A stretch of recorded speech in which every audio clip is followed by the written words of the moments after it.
chuqurlikni kafega ko'tarib injalik tashabbusini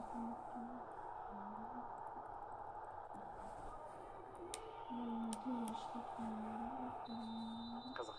Albatta kadrlar hali keyinchalik Ispaniya jurnalistlari shunday lahzalarda futbolchilarning og'izlaridan yoki murabbiylarning og'izlaridan nima haqida gap ketayotganini e'lon qilishadi, hattoki biroz dublyaj ham qilishadi va bilib olasiz keyinchalik. Rahbarlar ko'rsatila boshlandi. Laporta hozircha ancha xotirjam, ishlar bilan ovora shekilli chalg'igan holatda o'tiribdi. Peres ham xuddi shunday holatda, balki bir-biri bilan yozishib o'tirgandir, qayerdan bilamiz.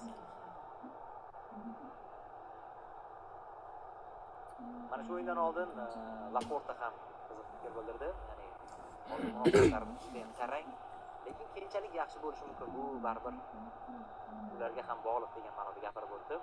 Hozir klassikoning darajasi yana yuqoriga chiqishiga sabab ham o'zi rahbarlar o'rtasida sal ziddiyatlar ko'payishi hisoblanadi.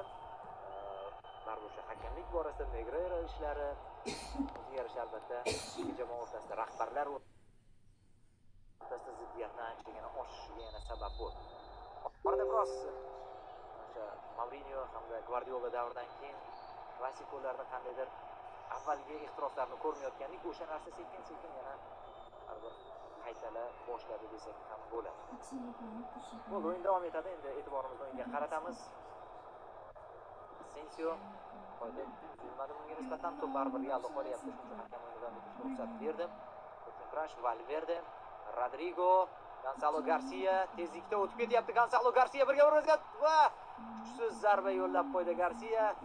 Joan Garcia esa qiyinchiliksiz bu to'pni egallab oldi. Yaxshi imkoniyat edi. Menimcha hozircha o'yinda Real futbolchilari yuzaga kelgan eng xavfli vaziyat edi bu.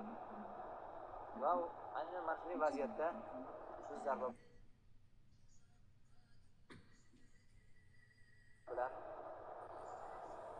Gonzalo Garcia vaziyat